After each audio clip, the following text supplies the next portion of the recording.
I try to bring also people who are negative towards police on ride-alongs. Sure. And, by the end of that ride-along, in every single one of them so far, we've had a chance to definitely change their mind because it's different. You don't understand what it is we go through on a daily basis, man. You never know what's going to happen. It could be a mellow day. Next thing you know, shots fired, right?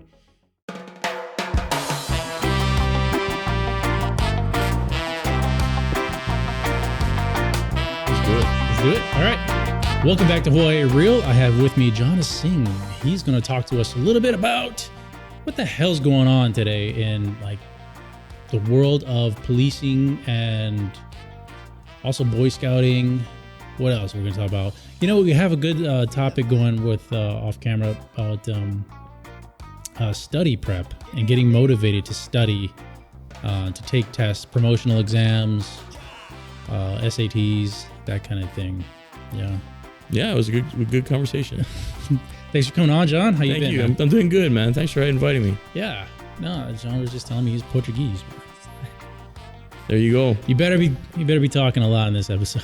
Yeah, well, you won't be disappointed. That's what I know how to do. Right on. So, to the promotional exams that we're talking about, it's so important. I think the most important thing is for the individual taking an examination to really be ready for it. They have to commit. And, when I first took an exam to make sergeant, right? I took the exam. I didn't give my whole heart to it. And, I missed the cut by one. I'm like, man, if I would have studied more. Dude, I'm in the same exact boat. I missed the score by one. If I would have studied more, I would have probably made this thing. And that was the test where, I don't know if you remember, but they promoted the entire test for sergeant. There was a little controversy why they did that, but they did. So the next round, because it's every 2 years pretty much for the promotional exams, I put my heart and soul into it. And what it takes is, first of all, finding the smartest dude or dudette who's going to take the test and being their partner. Mm-hmm. That's a real important one. A lot of these younger officers now, they're college grads, master's degrees. In my era, a lot of us had a high school diploma, didn't finish college. So, we weren't as good at prepping for tests than some of these younger officers. So they have a definite advantage when it comes time to knowing how to take these tests. And it's just putting your heart and soul into the commitment. So if you have these study groups, it shouldn't be a drinking social. It should be, cracking the books open.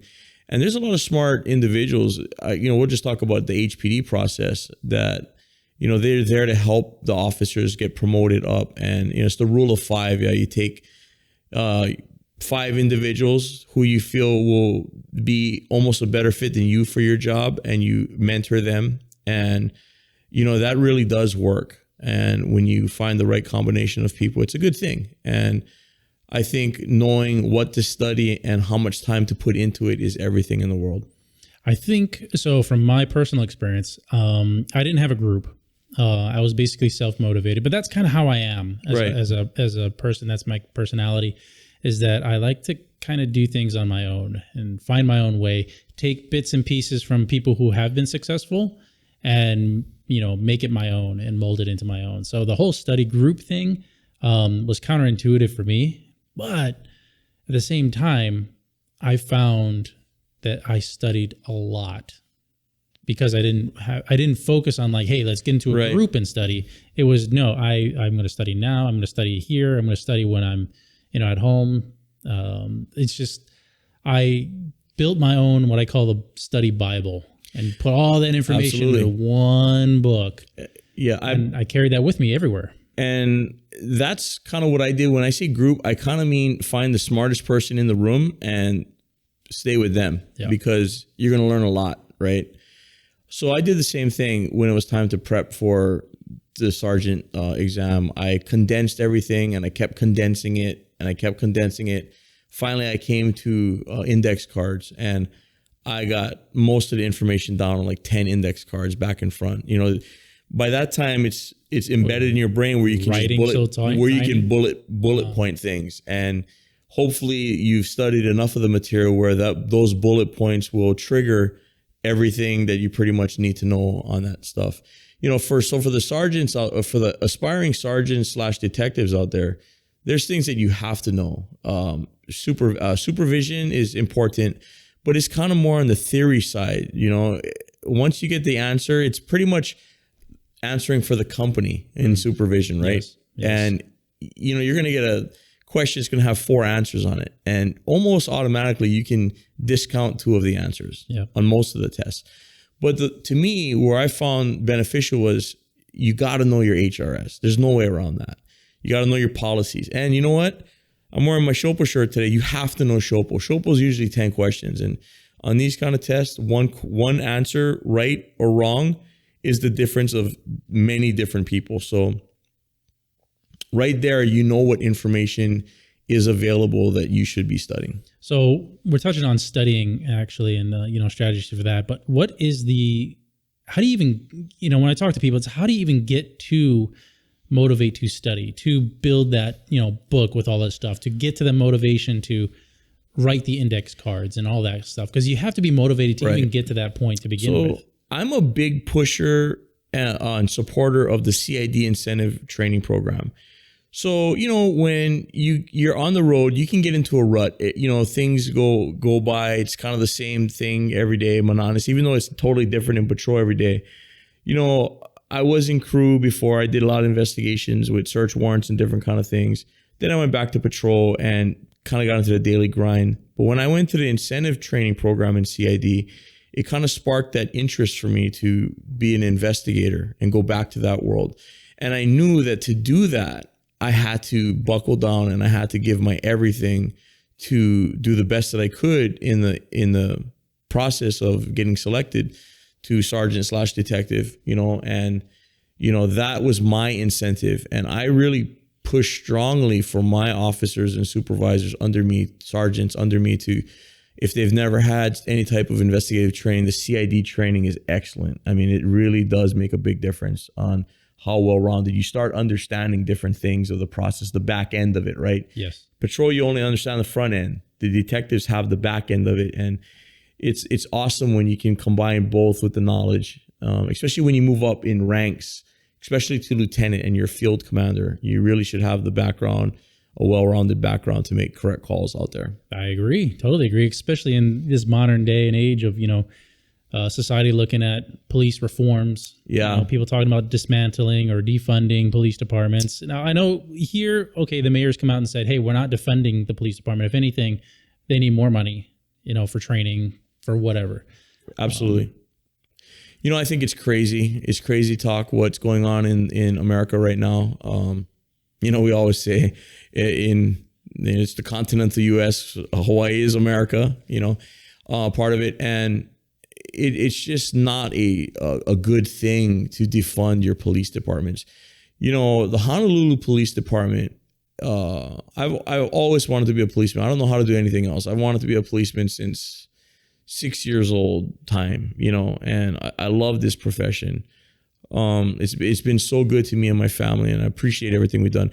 Honolulu police officers, for all your podcasts listening out there to this, you should be proud of your Honolulu police officers. We have some of the finest training in all of the nation. And, a lot of that, we never grew up with the traditional racism that, in the mainland may have, the white, black, this kind of differences. Over here, it's a melting pot. And, what a lot of people don't realize is Honolulu police officers are highly sought after for employment in other police agencies because we pretty much can talk to everybody, right? It's how we grew up, And I think that's a testament to our training division, how we get trained. I think that we have some of the finest officers in all of the land. And, of course, we all make mistakes. We're human, right? And, those that do make mistakes, everyone else shouldn't be lumped into it. And this whole entire situation that happened in the mainland is, of course, unfortunate. It's terrible. No one condones anything that happened in Minnesota. But at the same time, to just label all police officers as racist and out to get people, that is so far from the truth. It's disgusting, to be honest with you. And I know that the majority of the citizens in Hawaii really support the police department, and they're proud of us, and we're happy about that. Yeah, and I've had several podcasts where I've talked about this issue being not just the police issue, but the minority of people that are dissatisfied seem to be the loudest and most outspoken people on like social media and, you know, actual media. And they're the ones that are being so loud and just antagonistic. But the majority of the people that maybe don't agree or maybe just kind of listen here and there, they're not the ones talking and speaking up in defense of things that are good and just and right. Yeah. You know, it's kind of like the squeaky wheel gets the wheel, and a lot of times different narratives are pushed by different, people or organizations. And let's be real, you know, when bad things happen and police officers are surrounded in it, it gets people interested. Oh, yeah. You know, and it's unfortunate. You know, police officers, first of all, military, they are true heroes. They protect our freedom. Police officers, firefighters, EMTs have a really tough job. I mean, so firefighters doing all of them, I consider to be heroes. You know, that whole group, you know, especially when you look at the military and you look at police officers in general, we're the only dudes and dudettes running to gunfire, right? Who else does that, right? I mean, those are your heroes right there. Mm-hmm. And, you know, I'm proud of all my brother and sister officers out there. It's a tough job. You know, when we first came in, you know, August will make 28 years I've been in HPD. I came in at 22, 50 now. And this is all I know in my entire life. And when we first started, it was completely different than it is now. These cell phones and these things that, you know, everyone seems to be trying to bait police officers into saying or doing something improper. It's just a different world that we live in now. And, you know, what we have to do and make split-second decisions, you know, is something that we have to do, and others can break it down and Monday morning quarterback it, and that's just the life that we have to live and whatnot. So, you know, hats off to all the officers out there. Yeah, definitely. And there's definitely, you know, the bad apples out there that, you know, do stupid stuff that make us all look bad. But at the same token, there are bad doctors. Absolutely. They don't make all doctors look bad. They make themselves look bad. There are bad soldiers. Yeah, in foreign countries, right. You know, get deployed and do, you know, really horrible, despicable things in a United States Army uniform. Yeah. But we don't blame the entire Army. No. But yet, you know, here's a couple bad apple police officers in the mainland doing something bad, and like all police are all of a sudden bad. It's like, no, dude. No, you know, I think I heard recently it's something like 375 million interactions with police a year in America. And if you take a look at that's a staggering number. And how much bad incidences we have with 375, it's minuscule. Yeah. You know, I mean, and you got to think about it in those inner cities in the mainland. Man, people are shooting each other up. Law enforcement over there, their job is to go home safely to their family at the end of the day. So, you know, it's very easy for the general public to sit there and criticize police officers, but at the end of the day, they have no idea what we have to face with. You know, I bring quite a bit of people on ride-alongs, you know, and I try to bring also people who are negative towards police on ride-alongs. Sure. And, you know, by the end of that ride-along, in every single one of them so far, we've had a chance to definitely change their mind, because it's different. You don't understand what it is we go through on a daily basis, man. You never know what's going to happen. It could be a mellow day. Next thing you know, shots fired, right? Mm-hmm. And as a police lieutenant, you know, that's the worst thing is when your officers under you are in harm's way. And especially if someone gets hurt or worse, that's just a nightmare for, you know. Yeah. So. Yeah, that's like one of the big differences between police officers anywhere in the world and like being in the military. When you're in the military, you kind of know when you're being deployed to combat. Yeah. And when you're not.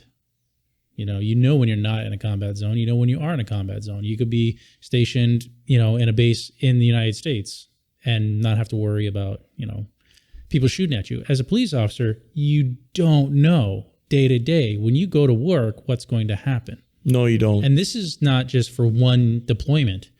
This is for the next 20 years of your career. Well, 30 now. Yeah. Right? Now they got to do 30. I didn't want to age you out, but yeah. Right. Well, no, after 2012, it changed, right? We're grandfathered in the 25 years. Oh, right.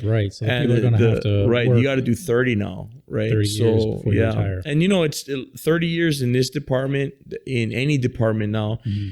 With the way the rules have changed for society and how they look at police officers, I tell you what I worry about. When you think about it, right?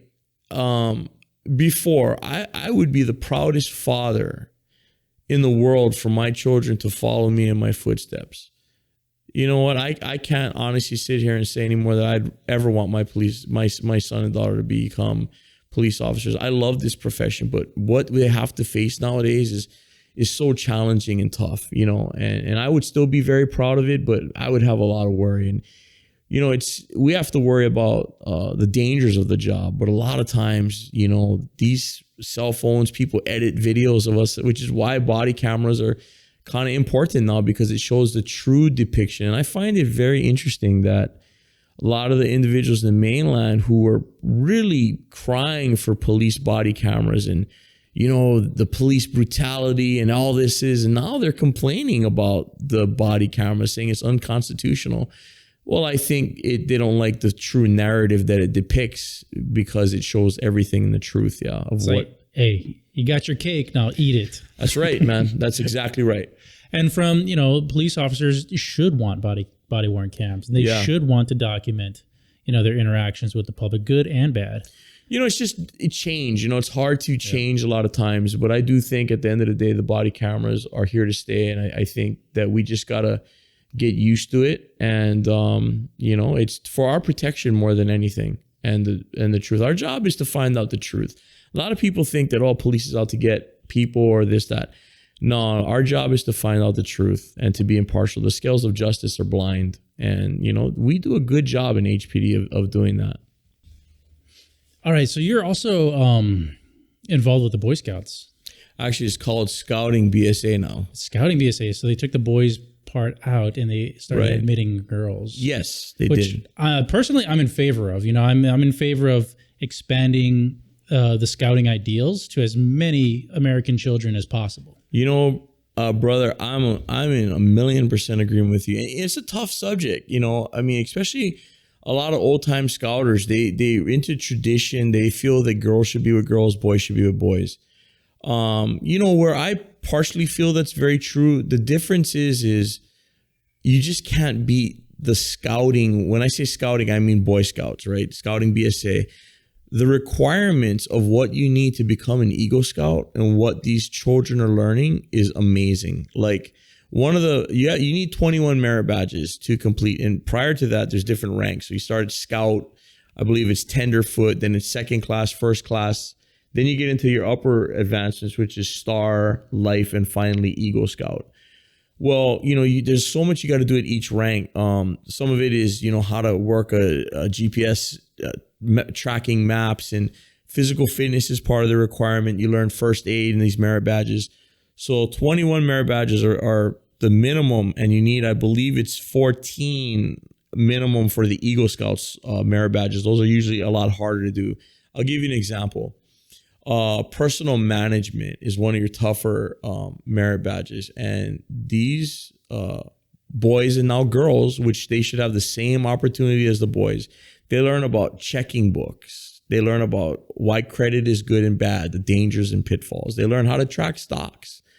They're learning life experiences that we used to be taught in school a long time ago, the important things that'll carry on in your life. And, I think a lot of these colleges, and I know for a fact military academies, if you want your child to go to military academy, the Eagle Scout portion award gives a lot of points, and it's very favorable. And it's mostly due to the leadership aspects of what you learn in scouting.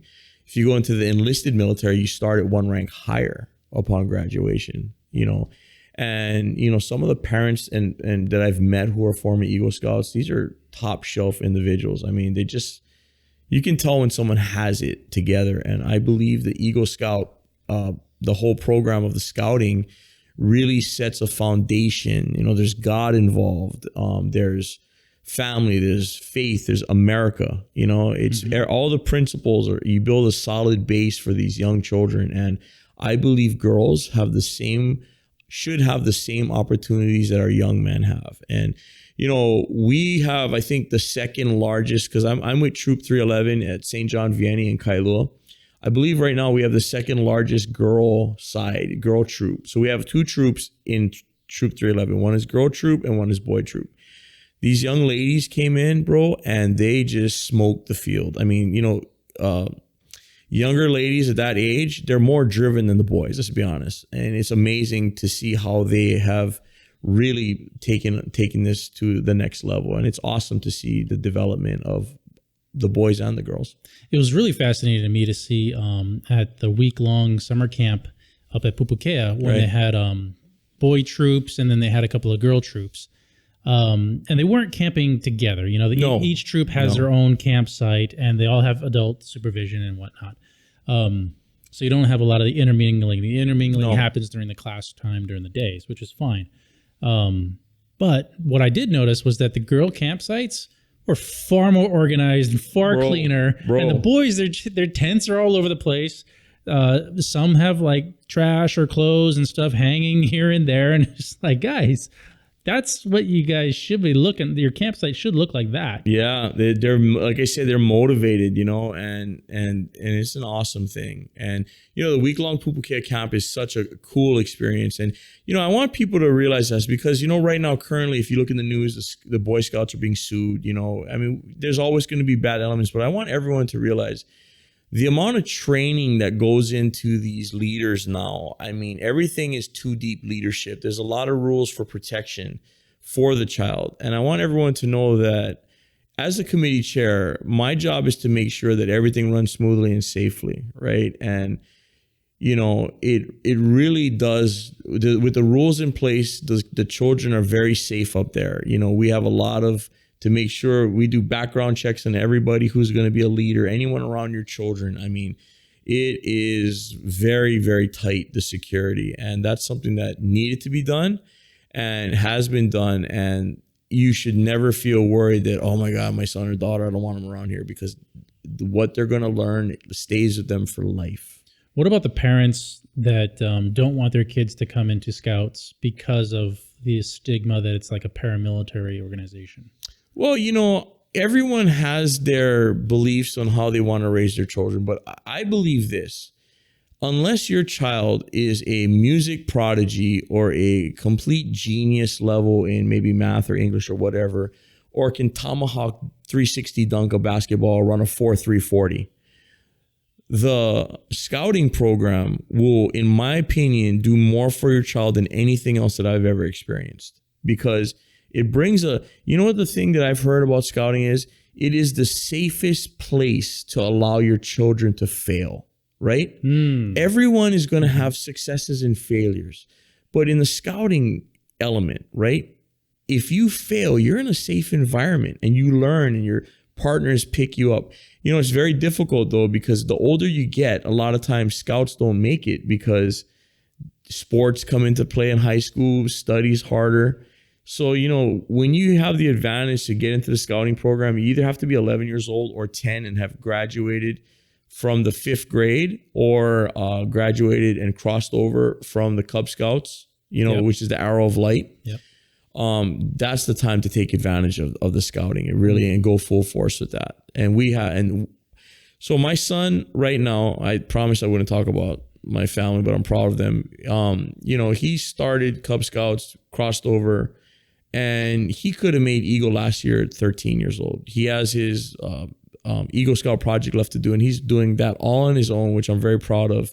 So, you know, it's taking a little longer. It's just the development of it and whatnot. So, I mean, he chewed it out. A lot of our kids chew it out. That where they are right now compared to where they first were when they first came into the scouting program, meaning the Boy Scouts, amazing. You drop them off now, man, they'll set up your whole camp, you know, bam, bam, bam. It's amazing.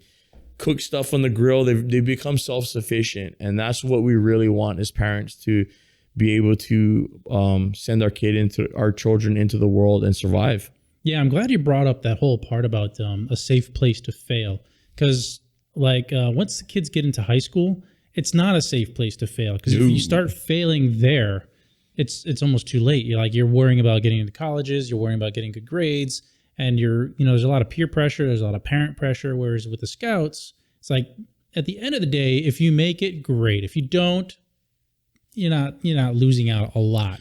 The end goal is to get to Eagle Scout, but also the end goal is to learn and to be a good human being. But yeah, it's not a matter of if the child is going to fail in Boy Scouts. They will fail at some point in Scouts and have to learn to succeed from that. The scouting principals, really, their main mission in life is to hopefully get the children, I got to say children now because it's both, up to the rank of Life Scout, because they feel once you obtain Life Scout, you should have amassed enough great opportunities and experiences to navigate your way through life. However, those that take on the challenge and finish up to become Eagle Scouts is forever. You are no longer, who knows, they don't really have awards for Life Scouts, but once you make Eagle, you're Eagle for life. Right. And with that comes great responsibility, because you would be judged as an Eagle Scout for life. Yes. But it opens up immense doors, because when you're an employer or you're a school or you're in the military recruiters, when you look at somebody who has figured it out and done everything and all that time invested in and perseverance to become an Eagle Scout, that speaks volumes. And I believe it's the difference in getting the job or getting into the college when the selections are close. Yeah, it's definitely a huge, huge opportunity for children to become. And that's one of the reasons why they wanted to allow girls in. So, absolutely. So they could allow the girls to have that opportunity, because Girl Scouts didn't have something like Eagle Scout. I mean, they have high rank, but it wasn't looked upon the same way as Eagle Scout was. In the society. Right. I don't want to, put down the Girl Scouts in any way, but I will say this. I do not believe that their curriculum is anywhere near what a Eagle Scout curriculum is, to make Eagle. And I definitely think that for me, if you're going to invest your time and your money into your child, I think that is the best investment that you can do, period. Scouts BSA. And scouting in Hawaii is a good thing too, because you do bring in that whole multi-ethnic, racial diversity into scouting too. It's amazing. Right? So you do see a lot of that. And it's great to see the kids just go to camp and set up on their own and make the mistakes with setting up a tent and placing a tent. And, they set up the tent, but they didn't put the tarp down first. And now they're getting wet. It's all those little things transcend and become bigger lessons for lifelong. When you go to winter camp, that's a rain fest. You're in foot deep of mud sometimes. Yeah, I don't even want to go to winter camp. It's like, hey, one of the lessons is don't go to winter camp. But you know what? Winter camp is exceptional, because that's where the technology class. So winter camp has different merit badges than summer camp. So winter camp, you have a chess tournament. Summer camp, they don't want you to bring your cell phones and any kind of electronic devices, right? But at winter camp, they encourage that. They want you to bring your laptops. They want you to bring your cell phones, because they have computer classes. You know what's cool about winter camp? My son's favorite merit badge is welding, right? He's learned how to weld. Super interesting. Right. He's going to take that. I'm going to plug this in. Thank you, Kamehameha, for allowing my son to join your ranks next year. We're very appreciative. He's going to take a welding class over there because he loves it. And I think I think learning a trade skill is so important on top of an education, because it's something to fall back on. And if you never become a tradesman, which there's nothing wrong to do, at least you know how to do it yourself and save a lot of money in the future. You don't have to hire. You have some kind of. You don't have to hire someone to do it for you. Right. Like, I don't know, filming and video editing. It's like I learned that in high school. Right. Back in the day with the big 8-track, not 8-track. Yeah.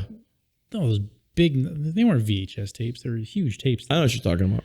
Yeah, just doing manual editing and stuff like that. I think the scouting program has something like 130 something merit badges. And think about this. The beauty of that is you can give your child an opportunity to test many different things. My son took nuclear science, right? Merit badge, excuse me. And I think that's so incredible. There's plumbing, there's electrical, there's home repairs.